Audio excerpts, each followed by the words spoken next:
Punjabi radio ਦੀ ਵਾਸਤੇ ਸੁਣ ਰਹੇ ਸਾਰੇ ਸਰੋਤਿਆਂ ਨੂੰ ਬਲਵਿੰਦਰ ਕੌਰ ਵੱਲੋਂ ਪਿਆਰ ਭਰੀ ਸਤਿ ਸ਼੍ਰੀ ਅਕਾਲ। ਪ੍ਰੋਗਰਾਮ ਖਬਰ ਤੇ ਨਜ਼ਰ ਵਿੱਚ ਹੋਣਗੇ ਸਾਡੇ ਨਾਲ ਬਲਤੇਜ ਪੰਨੂ ਜੀ ਦੱਸਣਗੇ ਭਾਰਤ ਵਿੱਚ ਪੰਜਾਬ ਦੇ ਵਿੱਚ ਕੀ ਕੁਛ ਵਾਪਰ ਰਿਹਾ। ਖਬਰਾਂ ਤੇ ਨਜ਼ਰ ਮਾਰਾਂਗੇ। ਖਬਰਾਂ ਤੋਂ ਪਹਿਲਾਂ ਧੰਨਵਾਦ ਕਰਨਾ ਚਾਹੁੰਦੇ ਸਾਡੇ ਸਪਾਂਸਰ ਦਾ ਜਿਨ੍ਹਾਂ ਨੇ ਇਸ ਪ੍ਰੋਗਰਾਮ ਨੂੰ ਸਪਾਂਸਰ ਕੀਤਾ। ਬਚਾਇਆ ਖਾਲਸਾ ਇੰਸ਼ੋਰੈਂਸ ਏਜੰਸੀ ਹਰ ਇੱਕ ਤਰ੍ਹਾਂ ਦੀ ਇੰਸ਼ੋਰੈਂਸ ਕਰਦੇ ਨੇ। ਮੈਡੀਕਲ ਦੀ ਇੰਸ਼ੋਰੈਂਸ ਚੱਲ ਰਹੀ ਹੈ, ਉਸ ਦੀਆਂ ਐਪਲੀਕੇਸ਼ਨਾਂ ਵੀ ਭਰਦੇ ਨੇ। 40827200। ਸਤਨਾਮ ਸਿੰਘ ਸ਼ੇਰਗਿੱਲ ਸਲਮਾ, ਗੁਰਦੀਪ ਸਿੰਘ ਬਿਲ ਕਲੋਵਸ, ਰਣਵੀਰ ਸਿੰਘ ਰਾਣਾ ਬਿਕਰਸ, ਮਨਜੀਤ ਸਿੰਘ ਦੀਵਾਨਾ ਫਰੈਜ਼ਨੋ, ਅਮਰਜੀਤ ਸਿੰਘ, ਪ੍ਰੀਤਮ ਕੌਰ ਖੰਗੂੜਾ ਫਰੈਜ਼ਨੋ। ਬਹੁਤ ਬਹੁਤ ਧੰਨਵਾਦ ਕਰਦੇ ਹਾਂ ਪ੍ਰੋਗਰਾਮਾਂ ਨੂੰ ਸਪਾਂਸਰ ਕਰਦਾ ਸਭ ਤੱਕ ਪਹੁੰਚਾਇਆ। ਸਾਡੇ ਨਾਲ ਜੁੜ ਚੁੱਕੇ ਨੇ ਬਲਤੇਜ ਪੰਨੂ ਜੀ। ਸਤਿ ਸ਼੍ਰੀ ਅਕਾਲ, ਸਵਾਗਤ ਹੈ ਜੀ। ਸਤਿ ਸ਼੍ਰੀ ਅਕਾਲ ਜੀ, ਧੰਨਵਾਦ ਜੀ, ਬਹੁਤ ਮਿਹਰਬਾਨੀ। ਜੀ ਸਭ ਤੋਂ ਪਹਿਲਾਂ ਗੱਲ ਆਪਾਂ ਜੰਮੂ ਕਸ਼ਮੀਰ ਦੀ ਕਰਦੇ ਹਾਂ। ਉਸ ਦੇ ਵਿੱਚ ਹੋਰ ਸਖਤੀ ਹੋਈ। ਦੇਖੋ ਜੀ, ਇੱਕ ਤਾਂ ਜਿਹੜੇ ਕੀਤਾ ਗਿਆ ਸੀਗਾ ਯੂਰਪੀਅਨ ਸੰਸਦ ਜਿਹੜੇ ਸੀਗੇ ਜੀ, ਉਹ ਹੀ ਹੋਇਆ ਜੀ। ਡੱਲ ਝੀਲ ਦੇ ਉੱਤੇ ਜਿਹੜੇ ਗੂੜੇ ਜੇ ਕੱਢ ਕੇ ਉੱਥੇ ਤੇ ਆ ਕੇ ਉਹਨਾਂ ਨੇ ਕਹਿ ਦਿੱਤਾ ਕਿ ਅਸੀਂ ਤਾਂ ਦਖਲ ਨਹੀਂ ਜਿਹੜਾ ਜੀ ਉਹ ਦੇਣਾ ਚਾਹੁੰਦੇ, ਇਹ ਮਾਮਲਾ ਅੰਦਰੂਨੀ ਆ, ਅਸੀਂ ਇਹਨੂੰ ਅਫਗਾਨਿਸਤਾਨ ਜਿਹੜਾ ਜੀ ਉਹ ਨਹੀਂ ਸੀ ਵੰਡ ਲੈਣਾ ਜਿਹੜਾ ਜੀ ਉਹ ਚਾਹੁੰਦੇ। ਇਹ ਗੱਲ ਜਿਹੜੀ ਜੀ ਉਹਨਾਂ ਨੇ ਆ ਕੇ ਕਹਿ ਦਿੱਤੀ, ਜਿਹੋ ਜਿਹੀ ਉਮੀਦ ਜਿਹੜੀ ਉਹ ਸੀਗੀ। ਜਿਹੜੇ ਮਜ਼ਦੂਰਾਂ ਦੀ ਹੱਤਿਆ ਕੀਤੀ ਗਈ ਸੀਗੀ, ਉਸ ਤੋਂ ਬਾਅਦ ਵਾਦੀ ਦੇ ਵਿੱਚ ਜਨ ਜੀਵਨ ਜਿਹੜਾ ਜੀ ਉਹ ਮੁਕੰਮਲ ਠੱਪ ਹੈ। ਠੱਪ ਤਾਂ ਪਹਿਲਾਂ ਹੀ ਹੈ ਜੀ, ਬਾਜ਼ਾਰ ਵੀ ਜਿਹੜੇ ਜੀ ਉਹ ਬੰਦ ਰਹੇ। ਗੈਰ ਕਸ਼ਮੀਰੀ ਮਜ਼ਦੂਰਾਂ ਨੂੰ ਵਾਦੀ ਛੱਡਣ ਦੀਆਂ ਲਗਾਤਾਰ ਧਮਕੀਆਂ ਜਿਹੜੀਆਂ ਜੀ ਉਹ ਮਿਲ ਰਹੀਆਂ ਨੇ। ਟਰੱਕ ਡਰਾਈਵਰ ਦੀ ਹੱਤਿਆ ਕਰਨ ਵਾਲਾ ਜਿਹੜਾ ਦਹਿਸ਼ਤਗਰਦ ਦਾ ਇਹ ਦਾਅਵਾ ਕੀਤਾ ਗਿਆ ਕਿ ਉਹਨੂੰ ਮਾਰ ਮੁਕਾਇਆ। ਜੰਮੂ ਕਸ਼ਮੀਰ ਦੇ ਵਿੱਚ ਜਿਹੜੇ 5 ਮਜ਼ਦੂਰਾਂ ਦੀ ਹੱਤਿਆ ਕੀਤੀ ਗਈ, ਇਹ ਪੱਛਮੀ ਬੰਗਾਲ ਦੇ ਸੀਗੇ। ਔਰ ਜਿਹੜੇ ਪੱਛਮੀ ਬੰਗਾਲ ਦੇ ਮੁੱਖ ਮੰਤਰੀ ਆ ਮਮਤਾ ਬੈਨਰਜੀ ਨੇ ਇਸ ਘਟਨਾ ਦੀ ਡੂੰਘਾਈ ਦੇ ਨਾਲ ਜਾਂਚ ਕਰਨ ਦੀ ਮੰਗ ਕੀਤੀ ਹੈ ਤਾਂ ਕਿ ਅਸਲ ਸੱਚਾਈ ਜਿਹੜੀ ਜੀ ਉਹ ਸਾਹਮਣੇ ਆ ਸਕੇ। ਉਹਨਾਂ ਨੇ ਕਿਹਾ ਕਿ ਯੋਜਨਾਬੱਧ ਤਰੀਕੇ ਦੇ ਨਾਲ ਇਹ ਹੱਤਿਆਵਾਂ ਜਿਹੜੀਆਂ ਜੀ ਉਹ ਕੀਤੀਆਂ ਗਈਆਂ ਨੇ। ਕੁਲਗਾਮ ਜ਼ਿਲ੍ਹੇ ਦੇ ਵਿੱਚ ਪੱਛਮੀ ਬੰਗਾਲ ਦੇ 5 ਮਜ਼ਦੂਰਾਂ ਦੀ ਹੱਤਿਆ ਤੋਂ ਬਾਅਦ ਜਿਹੜੀ ਹੈ ਜੀ ਸੁਰੱਖਿਆ ਹੋਰ ਕਰੜੀ ਕੀਤੀ ਗਈ ਆ। ਕੱਲ ਮੁਕੰਮਲ ਬੰਦ ਰਹਿਣ ਕਰਕੇ ਆਮ ਜਨਜੀਵਨ ਜਿਹੜਾ ਜੀ ਉਹ ਠੱਪ ਰਿਹਾ। ਟਰੱਕਾਂ ਦੀਆਂ ਲੰਬੀਆਂ ਲਾਈਨਾਂ ਹਾਈਵੇ ਦੇ ਉੱਤੇ ਜਿਹੜੀਆਂ ਉਹ ਲੱਗੀਆਂ ਹੋਈਆਂ ਨੇ। ਕੋਈ ਡਰਦਾ ਮਾਰਾ ਜਿਹੜਾ ਜੀ ਉਹ ਅੰਦਰ ਨਹੀਂ ਜਾ ਰਿਹਾ। ਔਰ ਲੋਕ ਜਿਹੜੇ ਨੇ, ਕਿਉਂਕਿ ਇੰਟਰਨੈਟ ਬੰਦ ਹੈ, ਉਹ ਸੇਬਾਂ ਦੇ ਰੂਪ ਦੇ ਵਿੱਚ ਆਪਣੇ ਸੁਨੇਹੇ ਜਿਹੜੇ ਜੀ ਉਹ ਲਿਖ ਕੇ ਭੇਜ ਰਹੇ ਆ, ਜਿਹਦੇ ਵਿੱਚ ਤੱਤੇ ਨਾਅਰੇ ਵੀ ਜਿਹੜੇ ਜੀ ਉਹ ਸੇਬਾਂ ਦੇ ਉੱਤੇ ਲਿਖੇ ਸ਼ਾਮਲ ਹੈ।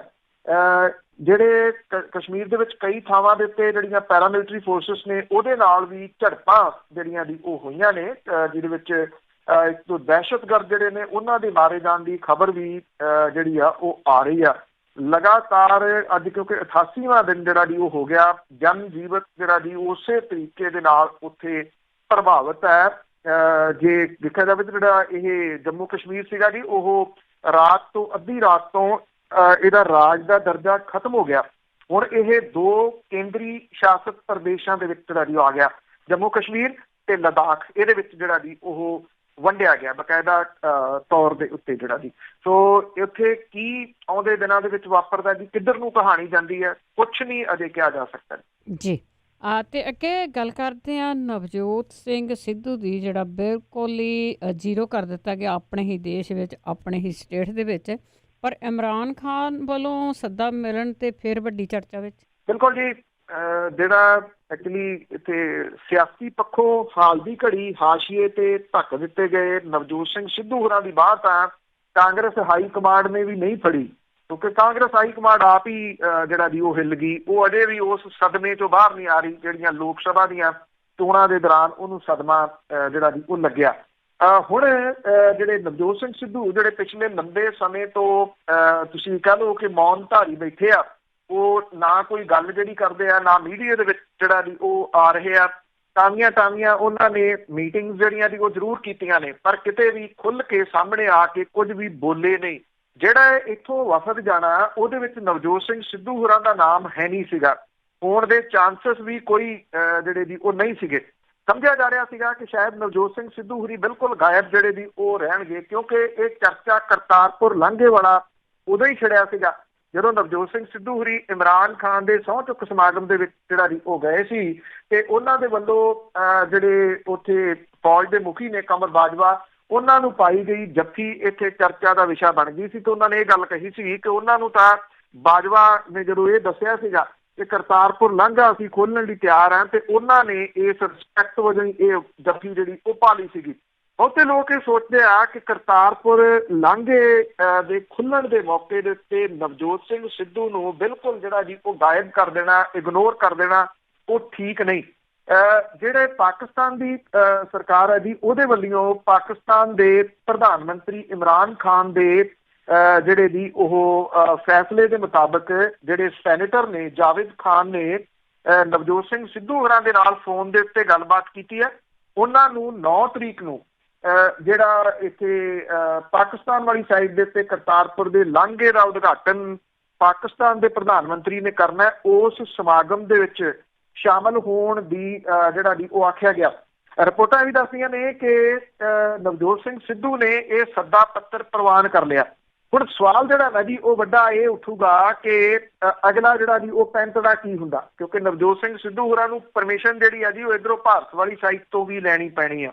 ਉੱਥੋਂ ਪਰਮਿਸ਼ਨ ਦਿੰਦੇ ਨੇ, ਨਹੀਂ ਦਿੰਦੇ, ਜੇ ਨਹੀਂ ਦਿੰਦੇ ਤੇ ਕੰਟਰੋਵਰਸੀ ਫੇਰ ਵੀ ਖੜੀ ਹੋ ਜਾਣੀ ਹੈ। ਜੇ ਦੇ ਦਿੰਦੇ ਆ, ਜਿਹਦੇ ਚਾਂਸਸ ਹੈਗੇ ਨੇ ਕਿ ਪਰਮਿਸ਼ਨ ਜਿਹੜੀ ਉਹ ਮਿਲ ਜੂਗੀ, ਤੇ ਫਿਰ ਜਿਹੜੇ ਉਹ ਸਿਆਸਤਦਾਨ ਇਸ ਵੇਲੇ ਜਿਹੜੇ ਇੱਕ ਦੂਜੇ ਤੋਂ ਮੂਹਰੇ ਹੋ ਕੇ ਇਸ ਸਾਰੇ ਜਿਹੜਾ ਜੀ ਕਰਤਾਰਪੁਰ ਲਾਂਘੇ ਦਾ ਕ੍ਰੈਡਿਟ ਲੈਣ ਦੀ ਦੌੜ ਦੇ ਵਿੱਚ ਜਿਹੜਾ ਜੀ ਉਹ ਲੱਗੇ ਹੋਏ ਆ, ਉਹਨਾਂ ਦੀ ਸਥਿਤੀ ਉਸ ਟਾਈਮ ਦੇ ਉੱਤੇ ਕੀ ਬਣੂਗੀ। ਜਿਹੜਾ ਇੱਕ ਵਫਦ ਇੱਧਰੋਂ ਕਰਤਾਰਪੁਰ ਜਾ ਰਿਹਾ, ਉੱਥੇ ਉਦਘਾਟਨ ਦੇ ਮੌਕੇ ਦੇ ਉੱਤੇ ਉਹ ਬੈਠਾ ਹੋਊਗਾ ਤੇ ਮੂਹਰਲੀ ਕਤਾਰ ਦੇ ਵਿੱਚ ਨਵਜੋਤ ਸਿੰਘ ਸਿੱਧੂ ਹੋਰੀ ਬੈਠੇ ਹੋਣਗੇ ਤੇ ਸਟੇਜ ਤੋਂ ਉੱਥੋਂ ਦੇ ਪ੍ਰਧਾਨ ਮੰਤਰੀ ਨੇ ਤਾਰੀਫ ਦੇ ਕੇ ਨਵਜੋਤ ਸਿੰਘ ਸਿੱਧੂ ਦੀ ਕਰ ਦਿੱਤੀ, ਤੇ ਫਿਰ ਕਹਾਣੀ ਜਿਹੜੀ ਦੀ ਉਹ ਕਿੱਧਰ ਨੂੰ ਜਾਊਗੀ।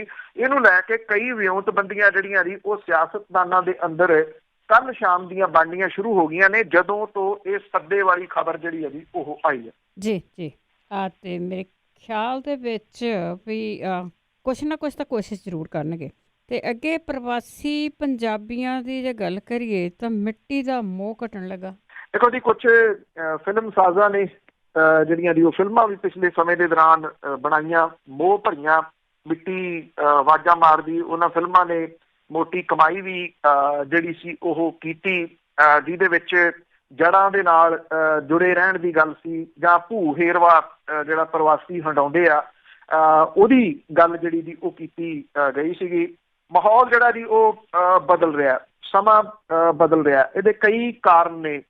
2017 ਦੇ ਵਿੱਚ ਹੋਈਆਂ ਵਿਧਾਨ ਸਭਾ ਚੋਣਾਂ ਦੇ ਵਿੱਚ ਪ੍ਰਵਾਸੀ ਪੰਜਾਬੀਆਂ ਨੇ ਬਹੁਤ ਵੱਡੀ ਗਿਣਤੀ ਦੇ ਵਿੱਚ ਜਿਹੜਾ ਜੀ ਉਹ ਹਿੱਸਾ ਲਿਆ। ਉਹਨਾਂ ਦਾ ਬਹੁਤ ਵੱਡਾ ਇੰਟਰਸਟ ਸੀਗਾ ਇਸ ਗੱਲ ਨੂੰ ਲੈ ਕੇ ਕਿ ਇੱਥੇ ਕੋਈ ਸਿਸਟਮ ਜਿਹੜਾ ਜੀ ਉਹ ਬਦਲ ਜਾਵੇ, ਪਰ ਜਿਹੜਾ ਸਿਸਟਮ ਜਿਹੜੇ ਤਰੀਕੇ ਦੇ ਨਾਲ ਗਿਰਦਾ, ਉਹਨਾਂ ਨੇ ਕੁਛ ਵੀ ਇੱਥੇ ਜਿਹੜਾ ਸੀ ਉਹ ਬਦਲਣ ਨਹੀਂ ਦਿੱਤਾ। ਸ਼ਾਇਦ ਪੰਜਾਬ ਦੇ ਜਿਹੜੇ ਵਸਨੀਕ ਨੇ, ਪੰਜਾਬ ਦੇ ਲੋਕ ਨੇ, ਉਹ ਬਦਲਣਾ ਜਿਹੜਾ ਜੀ ਉਹ ਨਹੀਂ ਚਾਹੁੰਦੇ।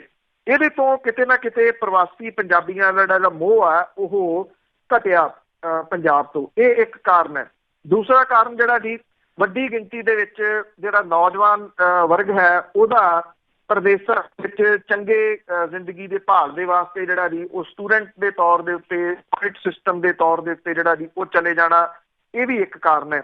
ਪ੍ਰਵਾਸੀ ਪੰਜਾਬੀਆਂ ਦੀ ਜਿਹੜੀ ਪਹਿਲੀ ਪੀੜ੍ਹੀ ਆ ਉਹ ਵਡੇਪੇ ਵੱਲ ਨੂੰ ਜਾ ਰਹੀ ਆ, ਔਰ ਉਹ ਵੀ ਇਹ ਸੋਚਦੇ ਆ ਕਿ ਇੱਥੇ ਪਈਆਂ ਜ਼ਮੀਨਾਂ ਜਿਨ੍ਹਾਂ ਦੇ ਉੱਤੇ ਹਮੇਸ਼ਾ ਇਹ ਡਰ ਬਣਿਆ ਰਹਿੰਦਾ ਕਿ ਕੋਈ ਆ ਕੇ ਕਬਜ਼ਾ ਜਿਹੜਾ ਜੀ ਉਹ ਨਾ ਕਰ ਲਵੇ। ਜਿਹੜਾ ਭੂਮੀ ਮਾਫੀਆ ਉਹਨੇ ਕਬਜ਼ੇ ਕੀਤੇ ਵੀ ਆ, ਪ੍ਰਵਾਸੀ ਪੰਜਾਬੀਆਂ ਨੂੰ ਬਹੁਤ ਸਾਰੇ ਕੇਸਾਂ ਦੇ ਵਿੱਚ ਉਲਝਾਇਆ ਵੀ ਆ, ਉਹਨੇ ਕਿਤੇ ਨਾ ਕਿਤੇ ਇਸ ਸਭ ਕਾਸੇ ਨੂੰ ਸੱਟ ਮਾਰੀ ਆ। ਅੱਜ ਹਾਲਾਤ ਜਿਹੜੇ ਜੀ ਇਹ ਨੇ ਕਿ ਵੱਡੀ ਗਿਣਤੀ ਦੇ ਵਿੱਚ ਪ੍ਰਵਾਸੀ ਪੰਜਾਬੀ ਜਿਹੜੇ ਆ ਜੀ ਉਹ ਕਿਸੇ ਵੀ ਭਾਅ ਦੇ ਉੱਤੇ ਜ਼ਮੀਨਾਂ ਜਿਹੜੀਆਂ ਉਹ ਵੇਚ ਜਾਣਾ ਚਾਹੁੰਦੇ ਆ। ਮੋਗਾ ਡਿਸਟ੍ਰਿਕਟ ਦੇ ਵਿੱਚ ਭਾਅ ਜਿਹੜੇ ਜ਼ਮੀਨਾਂ ਦੇ ਬੜੀ ਤੇਜ਼ੀ ਦੇ ਨਾਲ ਜਿਹੜਾ ਜੀ ਉਹ ਡਿੱਗੇ ਆ। ਧਰਮਕੋਟ, ਭਿੰਡਰ ਕਲਾਂ, ਇੰਦਗੜ੍ਹ, ਬੱਡੂਵਾਲਾ, ਤਲਵੰਡੀ ਮੱਲੀਆਂ, ਇਹਦੇ ਵਿੱਚ ਪਿਛਲੇ 2 ਸਾਲਾਂ ਦੇ ਵਿੱਚ ਪ੍ਰਵਾਸੀ ਪੰਜਾਬੀਆਂ ਦੀ 600 ਏਕੜ ਜ਼ਮੀਨ ਵਿਕ ਚੁੱਕੀ ਹੈ।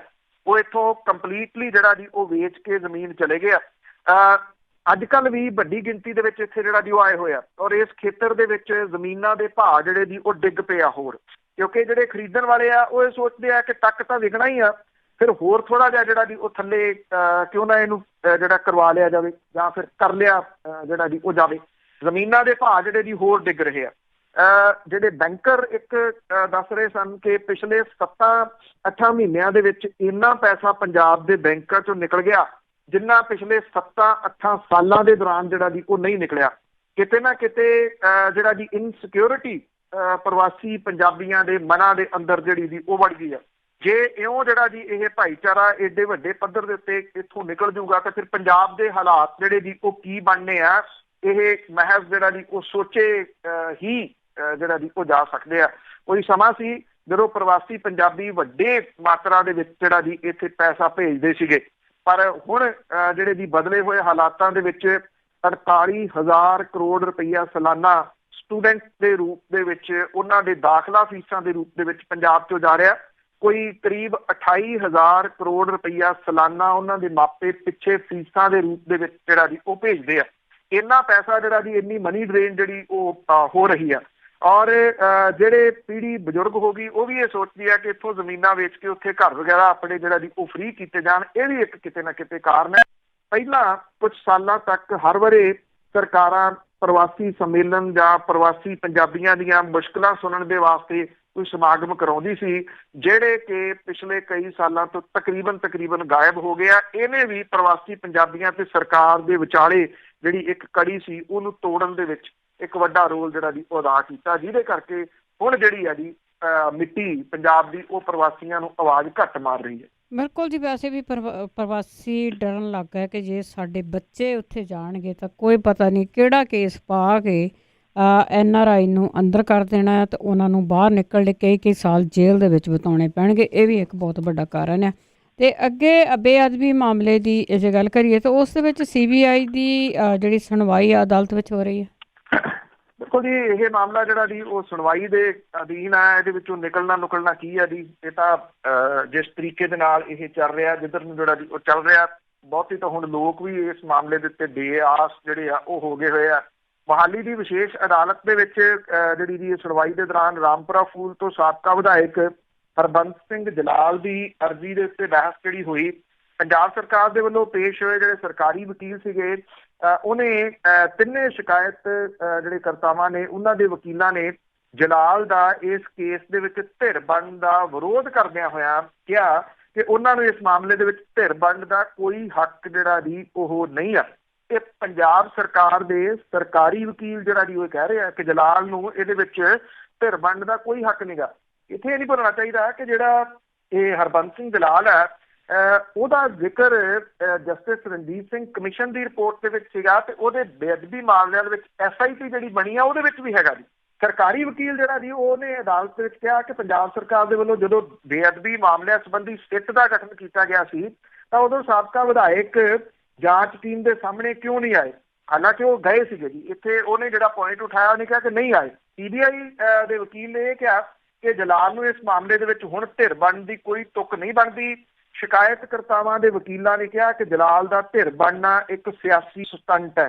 ਉਧਰ ਸਾਬਕਾ ਵਿਧਾਇਕ ਜਿਹੜਾ ਜਲਾਲ ਹੈ ਉਹਨੇ ਅਦਾਲਤ ਦੇ ਵਿੱਚ 19 ਸਫ਼ਿਆਂ ਦੀ ਨਵੇਂ ਸਿਰਿਓਂ ਅਰਜ਼ੀ ਦਾਇਰ ਕੀਤੀ ਆ, ਜਿਹਦੇ ਵਿੱਚ ਉਹਨੇ ਪੰਜਾਬ ਸਰਕਾਰ, CBI ਤੇ ਅਕਾਲ ਤਖ਼ਤ ਦੇ ਸਾਬਕਾ ਜਥੇਦਾਰ ਗੁਰਬਚਨ ਸਿੰਘ ਦੇ ਖਿਲਾਫ 110 ਪੁਆਇੰਟਾਂ ਨੂੰ ਅੰਡਰਲਾਈਨ ਕਰਕੇ ਟਿੱਪਣੀਆਂ ਕੀਤੀਆਂ ਨੇ। ਹਰਬੰਸ ਜਲਾਲ ਨੇ ਇਹ ਕਿਹਾ ਜੀ ਕਿ ਉਹਦੇ ਸਣੇ ਹਰੇਕ ਸਿੱਖ ਨੂੰ ਇਸ ਕੇਸ ਦੇ ਵਿੱਚ ਧਿਰ ਬਣਨ ਦਾ ਹੱਕ ਹੈ। CBI ਨੇ ਮਾਮਲੇ ਦੀ ਤਹਿ ਤੱਕ ਜਾਣ ਦੀ ਕੋਸ਼ਿਸ਼ ਜਿਹੜੀ ਦੀ ਉਹ ਨਹੀਂ ਕੀਤੀ, ਉਹਨੇ ਕਿਹਾ। ਔਰ ਅਦਾਲਤ ਨੇ ਸਾਰੀਆਂ ਧਿਰਾਂ ਦੀਆਂ ਦਲੀਲਾਂ ਜਿਹੜੀਆਂ ਉਹ ਸੁਣੀਆਂ ਨੇ। ਇਹਦੀ ਸੁਣਵਾਈ ਜਿਹੜੀ 6 ਨਵੰਬਰ ਦੇ ਉੱਤੇ ਅੱਗੇ ਜਿਹੜੀ ਆ ਜੀ ਉਹ ਪੈ ਗਈ ਹੈ। ਜੇ ਹਰਬੰਸ ਜਲਾਲ ਜਿਹੜਾ ਜੀ ਉਹ ਧਿਰ ਬਣਦਾ ਤੇ ਉਹ ਕੁਝ ਲੋਕਾਂ ਦੇ ਵਾਸਤੇ ਮੁਸ਼ਕਲ ਜਿਹੜੀ ਦੀ ਉਹ ਖੜੀ ਕਰ ਸਕਦਾ, ਜਿਹਦੇ ਕਰਕੇ ਸਰਕਾਰੀ ਵਕੀਲ ਵੀ ਜਿਹੜੇ ਆ ਜੀ ਉਹ ਇਹ ਗੱਲ ਕਹਿ ਰਹੇ ਆ ਕਿ ਜਲਾਲ ਦੀ ਗਵਾਹੀ ਦੀ ਇਸ ਮਾਮਲੇ ਦੇ ਵਿੱਚ ਕੋਈ ਲੋੜ ਨਹੀਂ ਜੀ। ਤੇ ਅੱਗੇ ਗੱਲ ਕਰਦੇ ਜੀ, ਬਾਦਲ ਵਿਰੋਧੀ ਧੜਿਆਂ ਵੱਲੋਂ ਡੇਰਾ ਬਾਬਾ ਨਾਨਕ ਦੇ ਵਿੱਚ ਸਮਾਗਮ ਕਰਵਾਏ ਜਾਣਗੇ। ਕੁਝ ਸਮਾਗਮਾਂ ਦੀ ਦੌੜ ਜਿਹੜੀ ਹੈ ਜੀ ਉਹ ਲੱਗੀ ਹੋਈ ਆ। ਕਰੋੜਾਂ ਰੁਪਈਏ ਦੀ ਲਾਗਤ ਦੇ ਨਾਲ ਜਿਹੜੇ ਪੰਡਾਲ ਤਿਆਰ ਕੀਤੇ ਜਾ ਰਹੇ ਆ। ਕੋਈ ਕਹਿੰਦਾ ਸਾਡਾ ਪੰਡਾਲ ਸਭ ਤੋਂ ਵੱਡਾ, ਦੂਜਾ ਕਹਿੰਦਾ ਸਾਡਾ ਪੰਡਾਲ ਸਭ ਤੋਂ ਵੱਡਾ। ਇਹ ਸੱਚੀ ਪੁੱਛੋ ਤਾਂ ਇਸ ਵੇਲੇ ਸਿਚੁਏਸ਼ਨ ਜੇ ਆਪਾਂ ਇਤਿਹਾਸ ਪੜ੍ਹੀਏ, ਬਾਬਾ ਬਕਾਲਾ ਦੇ ਵਿੱਚ ਲੱਗੀਆਂ ਮੰਜੀਆਂ ਵਾਲੀ ਜਿਹੜੀ ਹੈ ਨਾ ਜੀ ਉਹੋ ਜਿਹੀ ਬਣਦੀ ਜਾ ਰਹੀ ਆ। ਔਰ ਇਹ ਜਿਹੜੇ ਕਰੋੜਾਂ ਰੁਪਈਏ ਦੇ ਪੰਡਾਲ ਨੇ, ਜੇ ਭਲਾ ਉੱਥੇ ਸਾਧ ਮੁਰਾਦਾ ਜਿਹਾ ਬਾਬਾ ਨਾਨਕ ਜਿਹੜਾ ਜੀ ਉਹ ਆ ਜਾਵੇ ਤੇ ਸ਼ਾਇਦ ਉਹਨੂੰ ਇਸ ਪੰਡਾਲਾਂ ਦੇ ਵਿੱਚ ਵੜਨ ਵੀ ਨਾ ਦਿੱਤਾ ਜਾਵੇ, ਕਿਉਂਕਿ ਇਹਦੇ ਉੱਤੇ ਸਿਆਸਤ ਜਿਹੜੀ ਆ ਉਹ ਹੋ ਰਹੀ ਆ ਕਿ ਮੁੱਖ ਪੰਡਾਲ ਇੱਧਰ ਨੂੰ ਆ, ਮੁੱਖ ਪੰਡਾਲ ਇੱਧਰ ਨੂੰ ਆ। ਤਕੜਾ ਭੰਬਲ ਭੂਸਾ ਜਿਹੜਾ ਜੀ ਉਹ ਲੋਕਾਂ ਦੇ ਮਨਾਂ ਦੇ ਅੰਦਰ, ਸੰਗਤ ਦੇ ਮਨਾਂ ਦੇ ਅੰਦਰ ਪਾਉਣ ਦੀ ਕੋਸ਼ਿਸ਼ ਜਾ ਰਹੀ ਹੈ। ਇਹਦੇ ਵਿੱਚ ਚੱਲਦਿਆਂ ਹੁਣ ਇੱਕ ਹੋਰ ਧਿਰ ਜਿਹੜੀ ਕਿ ਬਾਦਲ ਪਰਿਵਾਰ ਵਿਰੋਧੀ ਧਿਰ ਹੈ, ਉਹਨੇ ਇੱਕ ਆਪਣਾ ਵੱਖਰਾ ਸਮਾਗਮ ਡੇਰਾ ਬਾਬਾ ਨਾਨਕ ਦੇ ਵਿੱਚ 12 ਨਵੰਬਰ ਨੂੰ ਜਿਹੜਾ ਜੀ ਉਹ ਕਰਨ ਦਾ ਫੈਸਲਾ ਕੀਤਾ ਜੀ। ਇਹ ਧਿਰ ਕਹਿੰਦੀ ਆ ਕਿ ਸ਼੍ਰੋਮਣੀ ਗੁਰਦੁਆਰਾ ਪ੍ਰਬੰਧਕ ਕਮੇਟੀ ਤੇ ਪੰਜਾਬ ਸਰਕਾਰ ਦੇ ਸਮਾਰੋਹਾਂ ਤੋਂ ਦੂਰੀ ਬਣਾ ਕੇ ਜਿਹੜਾ ਜੀ ਉਹ ਚੱਲੂਗੀ। ਇਹਦੀ ਅਗਵਾਈ ਜਿਹੜੀ ਆ ਗੁਰੂ ਨਾਨਕ ਸਾਹਿਬ ਦੇ ਖਾਨਦਾਨ ਦੇ ਨਾਲ ਸੰਬੰਧਿਤ ਬਾਬਾ ਸਰਬਜੋਤ ਸਿੰਘ ਬੇਦੀ ਹੋਰੀ ਦੀ ਅਗਵਾਈ ਵਾਲਾ ਸੰਤ ਸਮਾਜ ਜਿਹੜਾ ਜੀ ਉਹ ਕਰ ਰਿਹਾ। ਇਸ ਸਮਾਗਮ ਦੇ ਵਿੱਚ ਬਾਦਲ ਪਰਿਵਾਰ ਵਿਰੋਧੀ ਧੜੇ ਜਿਹੜੇ ਆ ਜੀ ਉਹ ਸ਼ਾਮਲ ਹੋ ਸਕਦੇ ਆ। ਸ਼੍ਰੋਮਣੀ ਅਕਾਲੀ ਦਲ ਟਕਸਾਲੀ ਅਕਾਲੀ ਦਲ 19-20 ਆਮ ਆਦਮੀ ਪਾਰਟੀ ਅਕਾਲੀ ਦਲ ਦੇ ਨਾਲ ਨਾਰਾਜ਼ ਚਲੇ ਆ ਰਹੇ ਰਾਜ ਸਭਾ ਮੈਂਬਰ ਸੁਖਦੇਵ ਸਿੰਘ ਢੀਂਡਸਾ, ਸੁਖਦੇਵ ਸਿੰਘ ਭੌਰ ਹੋਰੀ, ਉਹਨਾਂ ਦੇ ਵੱਲੋਂ ਵੀ ਇਸ ਸਮਾਗਮ ਦੇ ਵਿੱਚ ਸ਼ਮੂਲੀਅਤ ਕੀਤੇ ਜਾਣ ਦੀ ਵੱਡੀ ਚਰਚਾ ਜਿਹੜੀ ਜੀ ਉਹ ਚੱਲ ਰਹੀ ਹੈ। ਹਾਲਾਂਕਿ ਇਹਨਾਂ ਦੇ ਵੱਲੋਂ ਅਜੇ ਕੋਈ ਪੁਸ਼ਟੀ ਜਿਹੜੀ ਹੈ ਜੀ ਉਹ ਨਹੀਂ ਕੀਤੀ ਗਈ। ਇਹ ਮੀਟਿੰਗ ਇਹਦੇ ਸੰਬੰਧੀ ਇੱਕ ਹੋਈ ਆ ਜਿਹਦੇ ਵਿੱਚ ਇਸ ਸਮਾਗਮ ਦੇ ਵਿੱਚ ਗਰਮ ਖਿਆਲੀ ਸਿੱਖ ਧੜਿਆਂ ਤੋਂ ਦੂਰੀ ਬਣਾ ਕੇ ਰੱਖਣ ਦਾ ਜਿਹੜਾ ਜੀ ਉਹ ਫੈਸਲਾ ਜਿਹੜਾ ਉਹ ਕੀਤਾ ਗਿਆ। ਪੰਜਾਬ ਸਰਕਾਰ ਦੇ ਵੱਲੋਂ 9 ਤੋਂ ਲੈ ਕੇ 11 ਨਵੰਬਰ ਤੱਕ ਡੇਰਾ ਬਾਬਾ ਨਾਨਕ ਦੇ ਵਿੱਚ ਸਮਾਗਮ ਜਿਹੜੇ ਕੀਤੇ ਜਾਣੇ ਆ, ਪਰ ਸੰਤ ਸਮਾਜ ਦੀ ਅਗਵਾਈ ਵਾਲਾ ਸਮਾਰੋਹ ਇਹ ਸਰਕਾਰੀ ਸਮਾਗਮ ਖਤਮ ਹੋਣ ਤੋਂ ਇੱਕ ਦਿਨ ਬਾਅਦ ਜਿਹੜਾ ਜੀ ਉਹ ਹੋਊਗਾ। ਇਹ ਵੀ ਕਿਹਾ ਜਾ ਰਿਹਾ ਕਿ ਦਿੱਲੀ ਦੇ ਮੁੱਖ ਮੰਤਰੀ ਅਰਵਿੰਦ ਕੇਜਰੀਵਾਲ ਤੇ ਕੌਮੀ ਤੇ ਸੂਬਾਈ ਆਗੂਆਂ ਨੂੰ ਵੀ ਸੱਦਾ ਪੱਤਰ ਜਿਹੜਾ ਜੀ ਉਹ ਭੇਜੇ ਜਾਣ ਦਾ ਫੈਸਲਾ ਕੀਤਾ ਗਿਆ। ਸੁਲਤਾਨਪੁਰ ਲੋਧੀ 'ਚ ਹੋਣ ਵਾਲੇ ਸਮਾਗਮਾਂ ਦੇ ਵਿੱਚ ਇੱਕ ਸਮਾਗਮ ਸ਼੍ਰੋਮਣੀ ਗੁਰਦੁਆਰਾ ਪ੍ਰਬੰਧਕ ਕਮੇਟੀ ਦੀ ਅਗਵਾਈ ਦੇ ਹੇਠ ਹੋਣਾ। ਇਹਦੇ ਵਿੱਚ ਬਾਦਲਾਂ ਦਾ ਬੋਲਬਾਲਾ ਹੋਣ ਦੀਆਂ ਸੰਭਾਵਨਾਵਾਂ ਤੋਂ ਨਾ ਨਹੀਂ ਕੀਤੀ ਜਾ ਸਕਦੀ, ਬਲਕਿ ਇਹ ਕਿਹਾ ਜਾ ਰਿਹਾ ਕਿ ਸ਼੍ਰੋਮਣੀ ਗੁਰਦੁਆਰਾ ਪ੍ਰਬੰਧਕ ਕਮੇਟੀ ਦੇ ਵਿੱਚੋਂ ਅੰਨ੍ਹੇਵਾਹ ਪੈਸਾ ਇਸੇ ਕਰਕੇ ਖਰਚਿਆ ਜਾ ਰਿਹਾ ਕਿ ਇਸ ਪਰਿਵਾਰ ਦੀ ਬੱਲੇ ਬੱਲੇ ਕਰਵਾਈ ਜਾ ਸਕੇ। ਇਹਦੇ ਵਾਸਤੇ ਬਾਦਲਾਂ ਵਿਰੋਧੀ ਜਿਹੜੇ ਅਕਾਲੀ ਧੜਿਆਂ ਦੇ ਵਿੱਚ ਸਿੱਖ ਜਥੇਬੰਦੀਆਂ ਨੇ ਡੇਰਾ ਬਾਬਾ ਨਾਨਕ ਦੇ ਵਿੱਚ ਇਹ ਸਮਾਰੋਹ ਕਰਨ ਦਾ ਜਿਹੜਾ ਜੀ ਉਹ ਫੈਸਲਾ ਕੀਤਾ। ਜਿਹੜੀ ਮੀਟਿੰਗ ਹੋਈ ਆ ਉਹਦੇ ਵਿੱਚ ਸੁਖਦੇਵ ਸਿੰਘ ਭੌਰ, ਰਵਿੰਦਰ ਸਿੰਘ, ਕਰਨੈਲ ਸਿੰਘ ਪੀਰ ਮੁਹੰਮਦ, ਕੁਲਤਾਰ ਸਿੰਘ ਸੰਧਵਾ, ਹਰਸਿਕੰਦਰ ਸਿੰਘ ਬੱਬੀ ਬਾਦਲ ਵਗੈਰਾ ਜਿਹੜੇ ਜੀ ਉਹ ਹਾਜ਼ਰ ਸੀਗੇ। ਅਕਾਲੀ ਦਲ ਦੇ ਨਾਲ ਨਾਰਾਜ਼ ਚੱਲੇ ਆ ਰਹੇ ਸੁਖਦੇਵ ਸਿੰਘ ਢੀਂਡਸਾ ਦਾ ਇਹ ਕਹਿਣਾ ਹੈ ਕਿ ਰਵਿੰਦਰ ਸਿੰਘ ਨੂੰ ਉਹ ਮਿਲਣ ਗਏ ਸੀ, ਪਰ ਮੀਟਿੰਗ ਦੇ ਵਿੱਚ ਉਹਨਾਂ ਨੇ ਹਿੱਸਾ ਜਿਹੜਾ ਜੀ ਉਹ ਨਹੀਂ ਲਿਆ। ਇਹ ਵੀ ਪਤਾ ਲੱਗਾ ਕਿ ਸ਼੍ਰੋਮਣੀ ਅਕਾਲੀ ਦਲ ਤੇ ਸ਼੍ਰੋਮਣੀ ਗੁਰਦੁਆਰਾ ਪ੍ਰਬੰਧਕ ਕਮੇਟੀ ਤੋਂ ਬਾਦਲ ਪਰਿਵਾਰ ਦਾ ਰਲਬਾ ਖਤਮ ਕਰਨ ਦੇ ਵਾਸਤੇ ਵੀ ਇਸ ਮੀਟਿੰਗ ਦੇ ਵਿੱਚ ਵਿਚਾਰ ਕੀਤੀ ਗਈ ਆ। ਇਹਨੂੰ ਅੰਤਮ ਛੂਹਾਂ ਅਗਲੇ ਕੁਝ ਦਿਨਾਂ ਦੇ ਦੌਰਾਨ ਦੇ ਦਿੱਤੀਆਂ ਜਾਣਗੀਆਂ ਇਸ ਸਮਾਗਮ ਦੇ ਸੰਬੰਧੀ। ਦੇਖੋ ਜੀ, ਸਾਰੇ ਇਕੱਠੇ ਹੁੰਦੇ ਆ ਕਿ ਜੇ ਨਹੀਂ ਹੁੰਦੇ, ਲੋਕੀ ਆਸ ਤਾਂ ਹੀ ਕਰਦੇ ਆ। ਅੱਗੇ ਗੱਲ ਕਰਦੇ ਆ ਪੰਜਾਬੀ ਜ਼ਬਾਨ ਦੀ, ਪੰਜਾਬੀ ਮਾਂ ਬੋਲੀ 53 ਸਾਲਾਂ ਬਾਅਦ ਵੀ ਆਪਣੇ ਹੀ ਸੂਬੇ ਦੇ ਵਿੱਚ ਉਹ ਬੇਗਾਨੀ। ਦੇਖੋ ਜੀ, ਇਹ 1 ਨਵੰਬਰ ਨੂੰ 54ਵਾਂ ਸਥਾਪਨਾ ਦਿਵਸ ਜਿਹੜਾ ਵੀ ਇਹਦਾ ਆ ਰਿਹਾ ਪੰਜਾਬ ਦਾ ਜਿਹੜਾ, ਔਰ ਪੰਜਾਬੀ ਆਪਣੇ ਸੂਬੇ ਪੰਜਾਬ ਤੇ ਰਾਜਧਾਨੀ ਚੰਡੀਗੜ੍ਹ ਦੇ ਵਿੱਚ ਜਿਹੜੀ ਜੀ ਉਹ ਬੇਗਾਨੀ ਬਣੀ ਹੋਈ ਆ। ਪੰਜਾਬ ਦੀਆਂ ਸਮੇਂ-ਸਮੇਂ ਦੀਆਂ ਸਰਕਾਰਾਂ ਸੂਬੇ ਦੇ ਵਿੱਚ ਪੰਜਾਬੀ ਭਾਸ਼ਾ ਨੂੰ 53 ਸਾਲਾਂ ਦੇ ਵਿੱਚ ਵੀ ਲਾਗੂ ਨਹੀਂ ਕਰ ਸਕੀਆਂ। ਕੈਪਟਨ ਅਮਰਿੰਦਰ ਸਿੰਘ ਨੇ ਮਾਰਚ 17 ਦੇ ਵਿੱਚ ਅਹੁਦੇ ਦੀ ਸਹੁੰ ਅੰਗਰੇਜ਼ੀ ਦੇ ਵਿੱਚ ਚੁੱਕ ਕੇ ਤੇ ਪੰਜਾਬ ਦੇ ਮੁਖੀ ਦੇ ਵਜੋਂ ਪੰਜਾਬੀ ਭਾਸ਼ਾ ਨੂੰ ਵਿਸਾਰ ਕੇ ਨਵੀਂ ਬਹਿਸ ਛੇੜੀ ਸੀਗੀ। 1 ਨਵੰਬਰ 2019 ਨੂੰ ਮਨਾਏ ਜਾ ਰਹੇ 54ਵੇਂ ਪੰਜਾਬ ਦਿਵਸ ਮੌਕੇ ਪੰਜਾਬੀ ਹਥੈਸ਼ੀਆਂ ਤੇ ਵੱਖ-ਵੱਖ ਸੰਸਥਾਵਾਂ ਦੇ ਵੱਲੋਂ ਭਾਸ਼ਾ ਨੂੰ ਬਚਾਉਣ ਲਈ ਜਿਹੜੀ ਹੈ ਜੀ ਇਹ ਸਰਗਰਮੀ ਵਿੱਢੀ ਗਈ ਆ। ਪੰਜਾਬੀ ਭਾਸ਼ਾ ਨੂੰ ਪੰਜਾਬ ਦੇ ਸੂਬੇ ਦੀ ਰਾਜਧਾਨੀ ਦੇ ਵਿੱਚ ਮੁਕੰਮਲ ਰੂਪ ਦੇ ਵਿੱਚ ਲਾਗੂ ਕਰਨ ਨੂੰ ਕਿਸੇ ਸਰਕਾਰ ਨੇ ਕਦੇ ਮੁੱਖ ਮੁੱਦਾ ਨਹੀਂ ਬਣਾਇਆ। ਪੰਜਾਬ ਦੀਆਂ ਸਰਕਾਰਾਂ ਦੇ ਵੱਲੋਂ ਪੰਜਾਬੀਆਂ ਦੇ ਵਿੱਚ ਉਲਟਾ ਇਸ ਤਰ੍ਹਾਂ ਦਾ ਗੁੰਮਰਾਹਕੁਨ ਪ੍ਰਭਾਵ ਜਿਹੜਾ ਜੀ ਉਹ ਪੈਦਾ ਕੀਤਾ ਜਾ ਰਿਹਾ ਹੈ ਕਿ ਅੰਗਰੇਜ਼ੀ ਭਾਸ਼ਾ ਤੋਂ ਬਿਨਾਂ ਪੰਜਾਬੀਆਂ ਦਾ ਗੁਜ਼ਾਰਾ ਨਹੀਂ। ਇਸੇ ਸੋਚ ਤਹਿਤ ਕਦੇ ਪਹਿਲੀ ਤੋਂ ਅੰਗਰੇਜ਼ੀ ਨੂੰ ਇੱਕ ਵਿਸ਼ੇ ਵਜੋਂ ਥੋਪਣ ਤੇ ਕਦੀ ਅੰਗਰੇਜ਼ੀ ਜਿਹੜੇ ਮਾਧਿਅਮ ਵਾਲੇ ਵਿਸ਼ੇਸ਼ ਸਕੂਲ ਸਥਾਪਿਤ ਕਰਨ ਦੇ ਫੈਸਲੇ ਜਿਹੜੇ ਜੀ ਉਹ ਲਏ ਜਾਂਦੇ ਆ। ਪੰਜਾਬ ਦੇ ਸਰਕਾਰੀ ਤੰਤਰ ਦੇ ਵਿੱਚ ਪੰਜਾਬੀ ਭਾਸ਼ਾ ਨੂੰ ਮੁਕੰਮਲ ਰੂਪ ਦੇ ਵਿੱਚ ਲਾਗੂ ਕਰਨਾ ਨਾਮੁਮਕਿਨ ਜਿਹੜਾ ਜੀ ਉਹ ਹੋਇਆ ਪਿਆ। ਪੰਜਾਬ ਸਰਕਾਰ ਦੇ ਵਿੱਚ ਅਜਿਹੀ ਅਫਸਰਸ਼ਾਹੀ ਭਾਰੂ ਹੈ ਜਿਹੜੀ ਕਿ ਪੰਜਾਬੀ ਭਾਸ਼ਾ ਤੋਂ ਨਿਰੰਤਰ ਦੂਰੀਆਂ ਬਣਾਈ ਜਿਹੜੀ ਜੀ ਉਹ ਬੈਠੀ ਆ। ਪੰਜਾਬ ਦਾ ਦੁਖਾਂਤ ਵੀ ਹੈ ਜੀ ਕਿ ਇੱਥੇ ਵੱਡੀ ਗਿਣਤੀ ਦੇ ਵਿੱਚ ਇਸ ਤਰ੍ਹਾਂ ਦੇ ਅਫਸਰ ਨੇ ਜਿਨ੍ਹਾਂ ਨੂੰ ਪੰਜਾਬੀ ਆਉਂਦੀ ਨਹੀਂ। IAS ਅਧਿਕਾਰੀਆਂ ਦੇ ਵਾਸਤੇ ਨਿਯਮਾਂ ਦੇ ਅਨੁਸਾਰ ਲਾਜ਼ਮੀ ਹੈ ਉਹ ਜਿਹੜੇ ਸੂਬੇ ਦੇ ਵਿੱਚ ਹੁੰਦੇ ਨੇ ਉਹਨੂੰ ਉੱਥੋਂ ਦੇ ਲੋਕਾਂ ਦੀ ਮਾਂ ਬੋਲੀ ਲਿਖਣੀ, ਬੋਲਣੀ ਤੇ ਸਮਝ ਆਉਣੀ ਜਿਹੜੀ ਹੈ ਜੀ ਉਹ ਜ਼ਰੂਰੀ ਆ। ਪਰ ਹੁਣ ਇਹ ਸਾਰਾ ਕੁਝ ਜਿਹੜਾ ਜੀ ਉਹ ਛਿੱਕੇ ਤੰਗ ਜਿਹੜਾ ਜੀ ਉਹ ਦਿੱਤਾ ਗਿਆ। ਭਾਵੇਂ ਪਿਛਲੀ ਜਿਹੜੀ ਬਾਦਲ ਸਰਕਾਰ ਸੀ ਉਹਨੇ ਰਾਜ ਭਾਸ਼ਾ ਸੋਧਿਆ ਕਾਨੂੰਨ 2008 ਬਣਾ ਕੇ ਸਰਕਾਰੀ ਤੰਤਰ ਦੇ ਵਿੱਚ ਪੰਜਾਬੀ ਭਾਸ਼ਾ ਨੂੰ ਲਾਗੂ ਕਰਨ ਦਾ ਜਿਹੜਾ ਜੀ ਵਾਅਦਾ ਕੀਤਾ ਸੀਗਾ, ਪਰ ਅਫਸਰਸ਼ਾਹੀ ਨੇ ਉਹਦੀ ਇੱਕ ਵੀ ਜਿਹੜਾ ਜੀ ਉਹ ਨਹੀਂ ਚੱਲਣ ਦਿੱਤੀ। ਭਲਕੇ ਜਦੋਂ ਪੰਜਾਬ ਦਿਵਸ ਜਿਹੜਾ ਜੀ ਉਹ ਹੋਊਗਾ ਤੇ ਜਿਹੜੀ ਇਹਦੀ ਬੋਲੀ ਹੈ ਜੀ ਪੰਜਾਬੀ ਰਾਜ ਦੀ ਉਹ ਫਿਰ ਕਿਸੇ ਨੁਕਰੇ ਜਿਹੜਾ ਜੀ ਉਹ ਲੱਗੀ ਬੈਠੀ। ਬਿਲਕੁਲ ਜੀ, ਜੇ ਪੰਜਾਬ ਦੇ ਲੋਕਾਂ ਦੀ ਵੀ ਗੱਲ ਕਰੀਏ ਨਾ, ਉਹਨਾਂ ਦੇ ਵਿੱਚ ਵੀ ਬਹੁਤੀ ਅਵੇਸਲਾਪਨ ਹੈ ਨਹੀਂ ਗਾ ਇਸ ਗੱਲ ਲਈ ਕਿ ਅਸੀਂ ਬੱਚਿਆਂ ਨੂੰ ਕੀ ਪੜ੍ਹਾ ਰਹੇ ਹਾਂ, ਆਪ ਕੀ ਆਵਾਗੁਣ ਬੋਲੀ ਜਾਂਦੇ ਹਾਂ। ਇਹ ਸਾਰਿਆਂ ਨੂੰ ਧਿਆਨ ਦੇਣ ਦੀ ਲੋੜ ਹੈ। ਅਤੇ ਅੱਗੇ ਮਹਾਰਾਸ਼ਟਰ ਦੀ ਜੇ ਗੱਲ ਕਰੀਏ ਤਾਂ ਉੱਥੇ ਬੀਜੇਪੀ ਅਤੇ ਸ਼ਿਵ ਸੈਨਾ ਦਾ ਅਜੇ ਵੀ ਪੇਚਾ ਫਸਿਆ ਪਿਆ।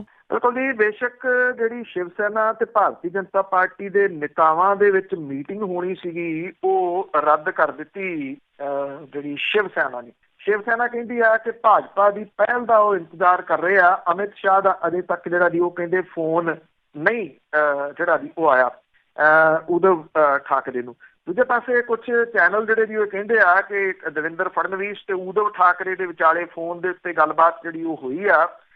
ਜਿਹੜੇ ਭਾਰਤੀ ਜਨਤਾ ਪਾਰਟੀ ਆ ਉਹਨੇ ਆਪਣੇ ਵਿਧਾਇਕ ਦਲ ਦਾ ਨੇਤਾ ਦੇਵੇਂਦਰ ਫੜਨਵੀਸ ਨੂੰ ਇੱਕ ਵਾਰੀ ਫੇਰ ਜਿਹੜਾ ਜੀ ਉਹ ਚੁਣ ਲਿਆ ਹੋਇਆ। ਹੁਣ ਜਿਹੜੀਆਂ ਸਥਿਤੀਆਂ ਬਚਦੀਆਂ ਨੇ ਉਹਦੇ ਵਿੱਚ ਦੇਖਣਾ ਹੋਊਗਾ ਕਿ ਕਿੱਧਰ ਨੂੰ ਕਹਾਣੀ ਜਾਂਦੀ ਹੈ। ਫੜਨਵੀਸ ਨੇ ਇਹ ਗੱਲ ਜਿਹੜੀ ਇਹਦੀ ਕਹੀ ਆ ਕਿ 2 ਦਿਨਾਂ ਦੇ ਵਿੱਚ ਸਾਰਾ ਕੁਝ ਫਾਈਨਲ ਹੋ ਜਾਊਗਾ ਤੇ 4 ਦਿਨਾਂ ਦੇ ਵਿੱਚ ਸਹੁੰ ਚੁੱਕ ਸਮਾਗਮ ਜਿਹੜਾ ਜੀ ਉਹ ਹੋਊਗਾ। ਔਰ ਗ੍ਰਹਿ ਮੰਤਰੀ ਉਹ ਕਹਿੰਦੇ ਆ ਕਿ 1 ਜਾਂ 2 ਨਵੰਬਰ ਨੂੰ ਮੁੰਬਈ ਜਿਹੜਾ ਜੀ ਉਹ ਆ ਸਕਦੇ ਆ। ਉੱਥੇ ਆ ਕੇ ਸ਼ਿਵ ਸੈਨਾ ਨੂੰ ਮਨਾਉਂਦੇ ਆ ਨਹੀਂ ਮਨਾਉਂਦੇ ਕੁਝ ਨਹੀਂ ਅਜੇ ਕਿਹਾ ਜਾ ਸਕਦਾ। 4 ਸਥਿਤੀਆਂ ਜਿਹੜੀਆਂ ਜੀ ਉਹ ਹੋ ਸਕਦੀਆਂ ਨੇ ਇੱਥੇ ਮਹਾਰਾਸ਼ਟਰ ਦੇ ਵਿੱਚ। ਪਹਿਲੀ ਤਾਂ ਇਹ ਆ ਕਿ ਭਾਜਪਾ ਦਾ ਮੁੱਖ ਮੰਤਰੀ ਸ਼ਿਵ ਸੈਨਾ ਦਾ ਡਿਪਟੀ ਮੁੱਖ ਮੰਤਰੀ ਉਪ ਮੁੱਖ ਮੰਤਰੀ ਜਿਹੜਾ ਜੀ ਉਹ ਬਣੇ। ਹਾਲਾਂਕਿ ਸ਼ਿਵ ਸੈਨਾ ਕਹਿੰਦੀ ਆ ਅਸੀਂ ਡਿਪਟੀ ਨਹੀਂ ਬਣਨਾ। ਉਹ ਕਹਿੰਦੀ ਹੈ ਕਿ 2.5 ਸਾਲ ਦੇ ਤੁਸੀਂ ਵਾਅਦਾ ਕੀਤਾ ਸੀ ਉਹ ਪੂਰਾ ਕਰੋ। 50-50 ਦੀ ਪਾਰਟਨਰਸ਼ਿਪ ਚਾਹੀਦੀ ਹੈ। 2.5 ਸਾਲ ਪਹਿਲੇ ਮੁੱਖ ਮੰਤਰੀ ਸਾਨੂੰ ਚਾਹੀਦਾ, ਦੂਸਰਾ ਅਸੀਂ ਜਿਹੜਾ ਜੀ ਉਹ ਨਹੀਂ ਲੈਣਾ। ਉਹਨਾਂ ਨੂੰ ਸ਼ਾਇਦ ਕਿਤੇ ਲੱਗਦਾ ਕਿ ਮੁੜ ਕੇ ਭਾਜਪਾ ਮੁੱਕਰ ਨਾ ਜਾਵੇ, ਇਹ ਹੋ ਸਕਦਾ ਜੀ। ਫੜਨਵੀਸ ਕੈਬਨਿਟ ਦੇ ਵਿੱਚ ਸ਼ਿਵ ਸੈਨਾ ਦੇ 40% ਜਿਹੜੇ ਜੀ ਉਹ ਮੰਤਰੀ ਹੋ ਸਕਦੇ ਆ। ਇਹ ਪਹਿਲੀ ਸਥਿਤੀ ਹੈ। ਦੂਜੀ ਦੇ ਵਿੱਚ ਸਰਕਾਰ ਦੇ ਵਿੱਚ ਸ਼ਿਵ ਸੈਨਾ ਤੇ ਭਾਰਤੀ ਜਨਤਾ ਪਾਰਟੀ ਦੇ ਕੋਟੇ ਦੇ ਅੱਧੇ ਮੰਤਰੀ ਹੋ ਸਕਦੇ ਆ। ਕੇਂਦਰ ਦੇ ਵਿੱਚ ਸ਼ਿਵ ਸੈਨਾ ਦੇ 2 ਹੋਰ ਮੰਤਰੀ ਲਏ ਜਾ ਸਕਦੇ ਆ। ਇਹ ਵੀ ਫਾਰਮੂਲਾ ਜਿਹੜਾ ਜੀ ਉਹ ਸੈਕੰਡ ਜਿਹੜੀ ਆਪਸ਼ਨ ਆ ਉਹ ਹੋ ਸਕਦਾ। ਜੇ ਤੀਜੀ ਸਥਿਤੀ ਆਉਂਦੀ ਹੈ ਤੇ ਭਾਰਤੀ ਜਨਤਾ ਪਾਰਟੀ ਆਜ਼ਾਦ ਉਮੀਦਵਾਰਾਂ ਤੇ ਛੋਟੀ ਪਾਰਟੀਆਂ ਦੇ ਨਾਲ ਰਲ ਕੇ ਸਰਕਾਰ ਬਣਾਊਗੀ ਤੇ ਜਿਹੜੀ ਨੈਸ਼ਨਲ ਕਾਂਗਰਸ ਹੈ ਜਦੋਂ ਬਹੁਮਤ ਲੈਣਾ ਹੋਊਗਾ ਉਹ ਵਾਕਆਊਟ ਕਰ ਸਕਦੀ ਹੈ, ਕਿਉਂਕਿ ਉਹ ਹਾਲ ਦੀ ਘੜੀ ਚੱਲਣ ਦੇ ਸਕਦੀ ਹੈ ਉਹਨੂੰ ਕੁਝ ਸਮੇਂ ਦੇ ਵਾਸਤੇ ਕਿ ਕਿੱਧਰ ਨੂੰ ਕਹਾਣੀ ਜਾਂਦੀ ਹੈ। ਫਿਰ ਭਾਰਤੀ ਜਨਤਾ ਪਾਰਟੀ ਇਹਨਾਂ ਛੋਟਿਆਂ ਦੇ ਨਾਲ ਜਿਹੜਾ ਜੀ ਰਲ ਕੇ ਸਰਕਾਰ ਬਣਾ ਸਕਦੀ ਹੈ। ਜੇ ਇਹ ਤਿੰਨੇ ਨਹੀਂ ਕਾਮਯਾਬ ਹੁੰਦੀਆਂ ਤਾਂ ਚੌਥੀ ਜਿਹੜੀ ਸਥਿਤੀ ਫਿਰ ਰਹਿ ਜਾਂਦੀ ਹੈ ਕਿ ਸ਼ਿਵ ਸੈਨਾ ਦਾ ਮੁੱਖ ਮੰਤਰੀ ਹੋਵੇ, ਕਾਂਗਰਸ ਤੇ ਐਨਸੀਪੀ ਸਰਕਾਰ ਦੇ ਵਿੱਚ ਸ਼ਾਮਲ ਹੋਣ। ਸ਼ਿਵ ਸੈਨਾ ਨੂੰ ਐਨਸੀਪੀ ਤੇ ਕਾਂਗਰਸ ਜਿਹੜੀ ਹੈ ਜੀ ਉਹ ਬਾਹਰੋਂ ਸਮਰਥਨ ਕਰੇ। ਸ਼ਰਦ ਪਵਾਰ ਜਿਹੜੇ ਐਨਸੀਪੀ ਦੇ ਮੁਖੀ ਨੇ ਉਹ ਕਲੋਜ਼ਲੀ ਵਾਚ ਜਿਹੜਾ ਜੀ ਉਹ ਕਰ ਰਹੇ ਆ ਇਸ ਸਾਰੀ ਸਥਿਤੀ ਨੂੰ। ਸ਼ਿਵ ਸੈਨਾ ਜਿਹੜੀ ਆ ਜੀ ਉਹ ਸੰਪਰਕ ਦੇ ਵਿੱਚ ਐਨਸੀਪੀ ਦੇ ਵੀ ਕਿਤੇ ਨਾ ਕਿਤੇ ਜਿਹੜੀ ਜੀ ਉਹ ਕਹੀ ਜਾ ਰਹੀ ਆ। ਫਿਰ ਭਾਰਤੀ ਜਨਤਾ ਪਾਰਟੀ ਨੂੰ ਸਰਕਾਰ ਬਣਾਉਣ ਤੋਂ ਰੋਕਣ ਦੇ ਵਾਸਤੇ ਜਿਹੜਾ ਜੀ ਇਹ ਫਾਰਮੂਲਾ ਹੋ ਸਕਦਾ। ਪਰ ਉਹਦੇ ਲਈ ਐਨਸੀਪੀ ਸ਼ਾਇਦ ਇੰਤਜ਼ਾਰ ਕਰੂਗੀ ਕਿ ਭਾਰਤੀ ਜਨਤਾ ਪਾਰਟੀ ਆਜ਼ਾਦ ਵਜੂਦ ਨੂੰ ਲੈ ਕੇ ਜਿਹੜੀ ਜੀ ਉਹ ਸਰਕਾਰ ਬਣਾ ਲੇ ਤੇ ਵਿਧਾਨ ਸਭਾ ਦੇ ਵਿੱਚ ਜਿਹੜੀ ਬਹੁਮਤ ਹੈ ਉਹ ਫਿਰ ਇਹ 3 ਪਾਰਟੀਆਂ ਰਲ ਕੇ ਜਿਹੜਾ ਜੀ ਉਹ ਕਰ ਦੇਣ ਤੇ ਉੱਥੇ ਸਰਕਾਰ ਸ਼ਿਵ ਸੈਨਾ ਦੀ ਡਿੱਗੇ, ਫਿਰ ਇਹ ਜਿਹੜੀ ਜੀ ਆਪਣੀ ਸਰਕਾਰ ਬਣਾ ਸਕਦੀ ਜੀ। ਤੇ ਅਖੀਰ ਦੇ ਵਿੱਚ ਆਪਾਂ ਪੰਜਾਬ ਸਿਉਂ ਦੀ ਗੱਲ ਕਰਦੇ ਹਾਂ। ਵੈਸੇ ਇਹਦੇ ਨਾਲ ਹੋਇਆ ਹੀ ਤਾਂ ਬਹੁਤ ਕੁਝ ਸਾਡੇ ਲੀਡਰਾਂ ਨੇ ਕਰ ਦਿੱਤਾ ਆ, ਪਰ ਹੁਣ ਪੰਜਾਬ ਸਰਕਾਰ ਨੇ ਅਜੀਬੋ-ਗਰੀਬੀ ਹਲਫਨਾਮਾ ਪੇਸ਼ ਕੀਤਾ ਹੈ ਕਿ ਚੰਡੀਗੜ੍ਹ ਪੰਜਾਬ ਦਾ ਹਿੱਸਾ ਹੀ ਨਹੀਂ। ਐਕਚੁਅਲੀ ਇਹ ਕਿਉਂ ਪੇਸ਼ ਕੀਤਾ ਗਿਆ ਜੀ, ਮੈਂ ਇਹਦਾ ਥੋੜਾ ਜਿਹਾ ਦੱਸਦਾ ਕਿ ਇੱਕ ਪਟੀਸ਼ਨ ਕਰਤਾ ਹੈ ਫੂਲ ਸਿੰਘ। ਉਹਨੇ ਇੱਕ ਪਟੀਸ਼ਨ ਜਿਹੜੀ ਜੀ ਪੰਜਾਬ ਹਰਿਆਣਾ ਹਾਈ ਕੋਰਟ ਦੇ ਵਿੱਚ ਲਾਤੀ ਕਿ ਉਹ ਚੰਡੀਗੜ੍ਹ ਦਾ ਰਹਿਣ ਵਾਲਾ ਹੈ ਔਰ ਉਹ ਇੱਥੇ ਐਸਸੀ ਕੈਟਾਗਰੀ ਦਾ ਉਹਨੂੰ ਜਿਹੜਾ ਜੀ ਲਾਭ ਮਿਲ ਰਿਹਾ ਹੈ, ਪਰ ਪੰਜਾਬ ਤੇ ਹਰਿਆਣਾ ਦੇ ਵਿੱਚ ਉਹਨੂੰ ਜਨਰਲ ਕੈਟਾਗਰੀ ਦਾ ਜਿਹੜਾ ਜੀ ਉਹ ਮੰਨਿਆ ਜਾ ਰਿਹਾ। ਹਾਈ ਕੋਰਟ ਨੇ ਇਸ ਪਟੀਸ਼ਨ ਦੇ ਉੱਤੇ ਪੰਜਾਬ ਤੇ ਹਰਿਆਣਾ ਦੇ ਐਡਵੋਕੇਟ ਜਨਰਲ ਜਿਹੜੇ ਨੇ ਉਹਨਾਂ ਨੂੰ ਇਹ ਕਿਹਾ ਕਿ ਕੋਈ ਇਸ ਤਰ੍ਹਾਂ ਦੀ ਨੋਟੀਫਿਕੇਸ਼ਨ ਪੇਸ਼ ਕੀਤੀ ਜਾਵੇ ਜਿਹੜੀ ਇਹ ਸਾਬਤ ਕਰੇ ਕਿ ਪੰਜਾਬ ਤੇ ਹਰਿਆਣਾ ਦੀ ਰਾਜਧਾਨੀ ਜਿਹੜੀ ਜੀ ਉਹ ਚੰਡੀਗੜ੍ਹ ਹੈ। ਇਸ ਪਟੀਸ਼ਨ ਦੇ ਵਿੱਚ ਇਹ ਵੀ ਕਿਹਾ ਗਿਆ ਕਿ ਉਹ ਪੇਸ਼ੇ ਤੋਂ ਵਕੀਲ ਹੈ, ਐਡੀਸ਼ਨਲ ਡਿਸਟ੍ਰਿਕਟ ਐਂਡ ਸੈਸ਼ਨ ਜੱਜ ਦੇ ਅਹੁਦੇ ਦੇ ਵਾਸਤੇ ਉਹਨੇ ਜਿਹੜੀ ਟੈਸਟ ਵੀ ਪਾਸ ਕਰ ਲਿਆ ਸੀਗਾ, ਪਰ ਮੇਨ ਜਿਹੜਾ ਟੈਸਟ ਸੀਗਾ ਉਹਦੇ ਵਿੱਚ ਉਹਨੂੰ ਫੇਲ ਜਿਹੜਾ ਸੀ ਉਹ ਕਰ ਦਿੱਤਾ ਗਿਆ। ਦੋਨਾਂ ਰਾਜਾਂ ਦੀ ਰਾਜਧਾਨੀ ਚੰਡੀਗੜ੍ਹ ਦੇ ਵਿੱਚ ਉਹ ਕਹਿੰਦਾ ਕਿ ਉਹਨੂੰ ਇਹ ਲਾਭ ਮਿਲਦਾ ਐਸਸੀ ਹੋਣ ਦਾ, ਪੰਜਾਬ ਤੇ ਹਰਿਆਣਾ ਦੇ ਵਿੱਚ ਉਹਨੂੰ ਜਨਰਲ ਕੈਟਾਗਰੀ ਕਿਉਂ ਮੰਨਿਆ ਜਾਂਦਾ ਜੀ। ਉਹਨੇ ਇਹ ਕਿਹਾ ਕਿ ਇਹ ਲਾਭ ਉਹਨੂੰ ਦਿੱਤਾ ਜਾਵੇ। ਫਿਰ ਹਾਈ ਕੋਰਟ ਨੇ ਇਹਦੇ ਉੱਤੇ ਸੁਣਵਾਈ ਜਿਹੜੀ ਜੀ ਉਹ ਸ਼ੁਰੂ ਕੀਤੀ ਵੀ ਦੱਸੋ ਇਹ ਚੰਡੀਗੜ੍ਹ ਹੈ ਜਿਹੜਾ ਜੀ ਉਹ ਕਿਹਦਾ। ਹੈਰਾਨੀਜਨਕ ਤਰੀਕੇ ਦੇ ਨਾਲ ਤੁਸੀਂ ਕਹਿ ਲਓ ਕਿ ਚੰਡੀਗੜ੍ਹ ਪੰਜਾਬ ਦਾ ਇਹਨੂੰ ਲੈ ਕੇ ਕਿੰਨੀ ਕੁ ਜਿਹੜੀ ਸੀਗੀ ਉਹ ਰਾਜਨੀਤੀ ਹੋਈ, ਕੋਈ ਦੱਸਣ ਦੀ ਲੋੜ ਤਾਂ ਨਹੀਂ। ਜਦੋਂ ਬਰਨਾਲਾ ਸਰਕਾਰ ਬਣੀ ਸੀ ਰਾਜੀਵ ਲੌਂਗੋਵਾਲ ਸਮਝੌਤੇ ਦੇ ਤਹਿਤ, ਉਦੋਂ ਬਾਅਦ ਜਿਹੜਾ ਨਾਅਰਾ ਇੱਕ ਪ੍ਰਚਲਿਤ ਹੋਇਆ ਸੀਗਾ ਖਿੜਿਆ ਫੁੱਲ ਗੁਲਾਬ ਦਾ, ਚੰਡੀਗੜ੍ਹ ਪੰਜਾਬ ਦਾ, ਉਦੋਂ 26 ਜਨਵਰੀ ਨੂੰ ਦੇ ਵੀ ਦੇਣਾ ਸੀ, ਮੁੜ ਕੇ ਕੇਂਦਰ ਦੀ ਸਰਕਾਰ ਫੇਰ ਮੁੱਕਰ ਗਈ। ਧਰਮ ਯੁੱਧ ਮੋਰਚਾ ਲੱਗਿਆ ਸੀ, ਉਹਦੇ ਵਿੱਚ ਮੁੱਖ ਮੰਗਾਂ ਦੇ ਵਿੱਚੋਂ ਇੱਕ ਮੰਗ ਚੰਡੀਗੜ੍ਹ ਪੰਜਾਬ ਨੂੰ ਦੇਣਾ ਸੀ। ਚੰਡੀਗੜ੍ਹ ਦੇ ਉੱਤੇ ਪੰਜਾਬ ਦਾ ਹੱਕ ਇਸ ਕਰਕੇ ਬਣਦਾ ਹੈ ਕਿ ਪੰਜਾਬ ਦੇ ਪਿੰਡਾਂ ਨੂੰ ਉਜਾੜ ਕੇ ਬਣਾਇਆ ਗਿਆ ਸੀ ਚੰਡੀਗੜ੍ਹ। ਜਦੋਂ 1966 ਦੇ ਵਿੱਚ ਅਕਾਲੀਆਂ ਨੇ ਪੰਜਾਬੀ ਸੂਬੀ ਲੈ ਲਈ ਤੇ ਹਰਿਆਣਾ ਜਿਹੜਾ ਸੀਗਾ ਜੀ ਉਹ ਵੱਖਰਾ ਹੋ ਗਿਆ, ਤਾਂ ਟੈਂਪਰੇਰੀ ਤੌਰ ਦੇ ਉੱਤੇ ਚੰਡੀਗੜ੍ਹ ਜਿਹੜਾ ਜੀ ਉਹ ਰਾਜਧਾਨੀ ਉਹਦੀ ਵੀ ਬਣ ਗਈ। ਇਹ ਕਹਿ ਦਿੱਤਾ ਗਿਆ ਕਿ ਹਰਿਆਣਾ ਜਦੋਂ ਤੱਕ ਉਹਦੀ ਰਾਜਧਾਨੀ ਆਪਣੀ ਨਹੀਂ ਬਣ ਜਾਂਦੀ ਉਦੋਂ ਤੱਕ ਵਰਤੂਗਾ, ਪਰ ਉਹ ਕਹਾਵਤ ਹੈ ਕਿ ਅੱਗ ਲੈਣ ਆਈ ਚੁੱਲ੍ਹੇ ਦੀ ਮਾਲਕ ਬਣ ਕੇ ਬਹਿ ਗਈ। ਉਸ ਤਰੀਕੇ ਦੇ ਹਾਲਾਤਾਂ ਦੇ ਵਿੱਚ ਚੰਡੀਗੜ੍ਹ ਦੇ ਉੱਤੇ ਪੱਕਾ ਦਾਅਵਾ ਹਰਿਆਣਾ ਜਿਹੜਾ ਜੀ ਉਹ ਕਰਦਾ ਰਿਹਾ, ਕਹਿੰਦਾ ਜਾਂ ਮੈਨੂੰ ਪੰਜਾਬੀ ਬੋਲਦੇ ਇਲਾਕੇ ਦਿਓ ਤੇ ਜਾਂ ਫਿਰ ਜਿਹੜਾ ਜੀ ਮੈਂ ਚੰਡੀਗੜ੍ਹ ਨਹੀਂ ਸਕਦਾ। ਇਹਦੇ ਵਿੱਚ ਕੈਪਟਨ ਅਮਰਿੰਦਰ ਸਿੰਘ ਹੋਰਾਂ ਦੀ ਇੱਕ ਰਫਲ ਵਾਲੀ ਫੋਟੋ ਵੀ ਕਿਸੇ ਟਾਈਮ ਜਿਹੜਾ ਜੀ ਉਹ ਬੜੀ ਪ੍ਰਚਲਿਤ ਹੋਈ ਸੀ, ਜਦੋਂ ਕੰਦੂ ਖੇੜੇ ਵਾਲਾ ਸਿਲਸਿਲਾ ਜਿਹੜਾ ਆਇਆ ਸੀ ਤੇ ਉਦੋਂ ਵੀ ਇੱਕ ਨਾਅਰਾ ਪ੍ਰਚਲਿਤ ਹੋਇਆ ਸੀ, ਕੰਦੂ ਖੇੜਾ ਕਰੂ ਲਬੇੜਾ। ਕੈਪਟਨ ਅਮਰਿੰਦਰ ਸਿੰਘ ਹੋਰਾਂ ਨੇ ਕਿਹਾ ਸੀਗਾ ਕਿ ਉਹ ਰਫਲ ਲੈ ਕੇ ਕੰਦੂ ਖੇੜੇ ਦੇ ਬਾਹਰ ਬੈਠੇ ਆ, ਧੱਕੇ ਨਾਲ ਇਹਦੇ ਤੇ ਕਬਜ਼ਾ ਨਹੀਂ ਹੋ ਸਕਦਾ। ਉਹੀ ਕੈਪਟਨ ਅਮਰਿੰਦਰ ਸਿੰਘ ਹੋਰਾਂ ਦੀ ਜਿਹੜੀ ਸਰਕਾਰ ਹੈ ਉਹਨੇ ਪੰਜਾਬ ਹਰਿਆਣਾ ਹਾਈ ਕੋਰਟ ਦੇ ਵਿੱਚ ਇੱਕ ਹਲਫਨਾਮਾ ਦਾਇਰ ਕੀਤਾ, ਜਿਹਦੇ ਵਿੱਚ ਉਹਨੇ ਇਹ ਲਿਖ ਕੇ ਦੇ ਦਿੱਤਾ ਕਿ ਬੇਸ਼ੱਕ ਪੰਜਾਬ ਤੇ ਹਰਿਆਣਾ ਦੀ ਰਾਜਧਾਨੀ ਚੰਡੀਗੜ੍ਹ ਹੈ, ਪਰ ਉਹਨੇ ਇਹ ਕਿਹਾ ਕਿ ਇਹ ਪੰਜਾਬ ਦਾ ਹਿੱਸਾ ਨਹੀਂ, ਬਲਕਿ ਚੰਡੀਗੜ੍ਹ ਜਿਹੜੀ ਜੀ ਉਹ ਵੱਖਰੀ ਸਟੇਟ ਹੈ ਔਰ ਇਹ ਕੇਂਦਰੀ ਸ਼ਾਸਿਤ ਪ੍ਰਦੇਸ਼ ਹੈ। ਇਹ ਗੱਲ ਬਿਲਕੁਲ ਠੀਕ ਹੈ ਕਿ ਇਹ ਯੂਨੀਅਨ ਟੈਰਾਟਰੀ ਹੈ, ਇਹ ਕੇਂਦਰੀ ਪ੍ਰਸ਼ਾਸਿਤ ਸਟੇਟ ਹੈ, ਪਰ ਪੰਜਾਬ ਸਰਕਾਰ ਦੇ ਗ੍ਰਹਿ ਵਿਭਾਗ ਦੇ ਵੱਲੋਂ ਇਹ ਜਵਾਬ ਪੰਜਾਬ ਹਰਿਆਣਾ ਹਾਈ ਕੋਰਟ ਦੇ ਵਿੱਚ ਜਿਹੜਾ ਜੀ ਦਾਇਰ ਕੀਤਾ ਗਿਆ, ਕਿਤੇ ਨਾ ਕਿਤੇ ਚੰਡੀਗੜ੍ਹ ਦੇ ਉੱਤੋਂ ਦਾਅਵਾ ਜਿਹੜਾ ਜੀ ਉਹ ਪੰਜਾਬ ਸਰਕਾਰ ਨੇ ਪੰਜਾਬ ਹਰਿਆਣਾ ਹਾਈ ਕੋਰਟ ਦੇ ਵਿੱਚ ਲਿਖਤੀ ਰੂਪ ਦੇ ਵਿੱਚ ਜਿਹੜਾ ਜੀ ਉਹ ਛੱਡ ਦਿੱਤਾ। ਇਸ ਐਫੀਡੇਵਿਟ ਦੇ ਵਿੱਚ ਇਹ ਕਿਹਾ ਗਿਆ ਕਿ 1966 ਤੋਂ ਪਹਿਲਾਂ ਇਹ ਪੰਜਾਬ ਦਾ ਹਿੱਸਾ ਸੀ, ਪਰ 1966 ਦੇ ਵਿੱਚ ਵੰਡ ਹੋਣ ਤੋਂ ਬਾਅਦ ਚੰਡੀਗੜ੍ਹ ਜਿਹੜਾ ਜੀ ਉਹ ਕੇਂਦਰੀ ਸ਼ਾਸਿਤ ਪ੍ਰਦੇਸ਼ ਯੂਨੀਅਨ ਟੈਰਾਟਰੀ ਜਿਹੜਾ ਜੀ ਉਹ ਬਣ ਗਿਆ। ਚੰਡੀਗੜ੍ਹ ਪ੍ਰਸ਼ਾਸਨ ਦੇ ਵੱਲੋਂ ਜਵਾਬ ਦਾਇਰ ਕਰਕੇ ਪ੍ਰਸ਼ਾਸਨ ਦਾ ਆਪਣਾ ਕੋਈ ਜੁਡੀਸ਼ੀਅਲ ਕੈਡਰ ਨਹੀਂ ਹੈ ਔਰ ਪੰਜਾਬ ਤੇ ਹਰਿਆਣਾ ਦੇ ਅਧਿਕਾਰੀ ਇੱਥੇ ਜਿਹੜੇ ਜੀ ਉਹ ਤਾਇਨਾਤ ਹੁੰਦੇ ਆ।